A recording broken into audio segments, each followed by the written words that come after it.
Hi there, my name is Ollie, and people call me Acid Girl. This is all because instead of tears, acid flows from my eyes. My parents were very happy that a beautiful and healthy girl was born to them. Since childhood, I have not been in need of anything.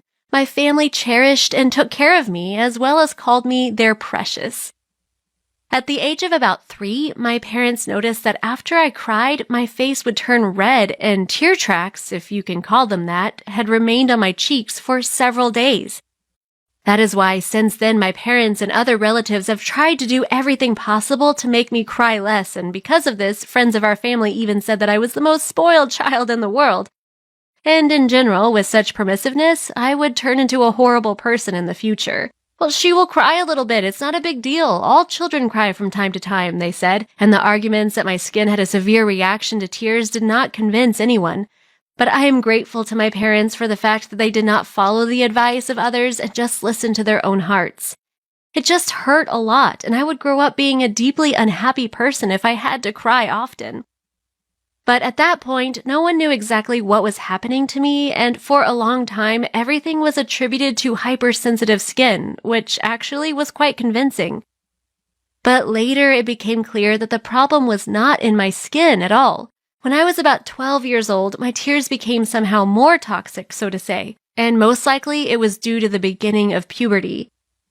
Once at school, I had a serious fight with a classmate, so I ran home in tears. After crying into my pillow for a while, I saw that my pillowcase had a lot of holes. That is, it was eaten away by my tears. Since then, my parents stopped saying that my skin was hypersensitive and realized that the reason was not that at all. While we were looking for the reasons why my tears were toxic, I was trying as much as possible to do my best to keep my emotions in check. But one day, I burst into tears again and was left without eyelashes. My tears simply dissolved them with their acidity. Just imagine this. It's a terrible sight, I'm telling you. A month later, my diagnosis was established based on the results of tests and examinations. Everything turned out to be extremely simple and at the same time quite hopeless. Doctors said that my tears were acidic. However, it has already been clear for a long time, but the medics did not actually know what to do and how I was supposed to live with it. I didn't know either, and at some point, I just gave up. I was tired of constantly controlling my emotions because it was really difficult. It seemed to me that I was an insensitive doll stuffed with hay and, pardon me, acid. At that moment, everything that I had been trying to hold inside for so long burst out like lava. And it was the helplessness of the doctors that served as the catalyst because I had hoped for their help so much. I got depressed and was constantly crying. In the meantime, my face just turned into a piece of meat because the acid was eating away my skin and it almost disappeared completely. As a result of my nervous breakdown, I ended up at a hospital where my nerves and skin were treated.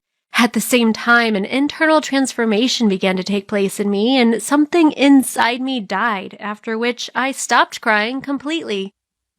Since that moment, I did not need to restrain my emotions. They just ceased to exist.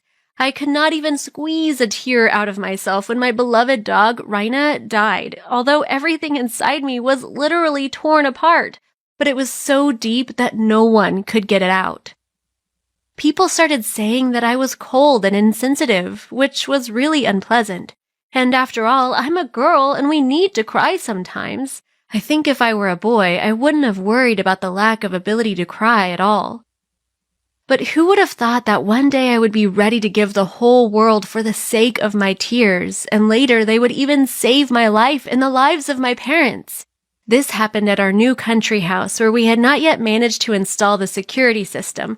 On that day, we went there to stay overnight for the first time and were very happy to escape from the stuffy city. Nothing boded ill, but I woke up in the middle of the night being in a horrible state. I felt sick, nauseated, and had a terrible headache. I tried to look around, but everything was floating and spinning. In addition, I could not move because my arms and legs were tied up. What's going on here? I thought. Then I heard the voices of my parents, and at the same time, I was gradually coming to my senses. My parents, by the way, were also tied up, and we began to think about how to get free. I've got to say that our position was hopeless, and we were floundering in vain like fish on land. What could we do? There must be some way out. It was impossible to tear or bite through the damn ropes, but we still tried to do it, and it was pointless to wait for help because it would take our relatives at least 3 days to even start worrying because we had told everyone that we wanted to take a break from everything and would not get in touch with anyone during the first few days. Then we realized that the only way for us to save ourselves could be to use my tears. But I didn't know how to squeeze out at least even a drop of tears as I completely ceased crying and literally became numb because of the fear evoked by what was happening. I couldn't even think that someday I would find myself in such a situation that someone would beg me to cry and that it would be my parents who'd been doing everything possible their whole lives in order not to see my tears. Here we are. I started to recall all the saddest and most tragic stories from my life, that is the ones that tear the soul apart, but there was no reaction at all. Hey, tears, where are you? Come on. Ollie, you're such an ugly and unpleasant girl. Ollie, come on, remember how you were the worst participant in the Miss School contest? Do you remember how your best friend betrayed you and told everyone your secrets? It was all in vain. I even asked my parents to tell me some unpleasant things, but they were unable to do this even in extreme conditions. I even recalled what I used to be afraid to think of because of the fear of getting depressed and crying my heart out. Is this the name of the state when you cry without stopping? All in all, I realized that absolutely nothing was capable of drawing tears from me. Well, at least I turned out to have a strong immunity against moral suffering. So what was I supposed to do? All that was left was to try to inflict physical pain on myself, but how to do that while being tied up? And then a totally crazy idea came to my mind. What if I bite my tongue hard to make myself cry? It's clear that it would be difficult for me to bite myself so hard, but I needed to try to do it. After all, this was a matter of life and death. The first attempts were not successful because I couldn't injure my own body. Then I pulled myself together, and without thinking in advance and without preparation, I bit my tongue with my teeth. You know, it happens when you eat something very tasty and you get carried away so much by the process that you stop controlling your teeth. Oh, my tongue, oh! It was impossible to describe the pain that I felt, and of course, tears started flowing from my eyes by themselves. This was exactly what I needed. However, along with the tears, I had to choke on my own blood. I don't even know how to explain my feelings. My tongue was swollen to the size of that of a cow, and I could hardly fit it in my mouth. But I remembered what everything was done for, so I wiped my tears with the rope that was wrapped around my hands. Eureka! It was being eaten away. I was crying for about 30 minutes, and after that, I was able to completely free my arms, and then my legs, and then my parents. Well, the main thing was that everyone was alive and mostly healthy, but I was really upset with the fact that we did not have any phones or documents or money or anything else. It became clear that we had been robbed in quite a bold manner. Fortunately, Dad was able to find the car keys, and we drove to the nearest police station. It turned out that in the area of our country house, a gang of robbers had been operating for several months.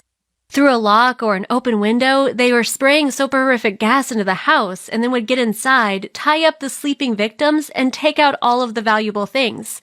In short, this was exactly how it happened with us, so there was no doubt that it was they who had robbed us.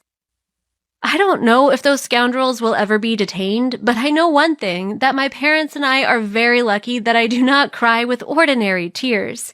Yeah, it's very hard to live like this, but I'm afraid that we would have just died in our country house if not for the acid that I produced. You know, it's surprising that when I tell my friends about my peculiarity, they laugh at me and do not even believe that it's possible. They explain their doubts by the fact that in such a case, my tears would have long ago eaten away my face completely, together with my eyes, and in general, all of my organs. Hey, smarties, I'm telling this to you. Our bodies are so smart that everything is envisioned before we even manage to think about it. Moreover, I will tell you a dark secret. In the stomach of each of you, there is a strong acid that can dissolve even a piece of meat, but you live with it and don't suffer, don't you?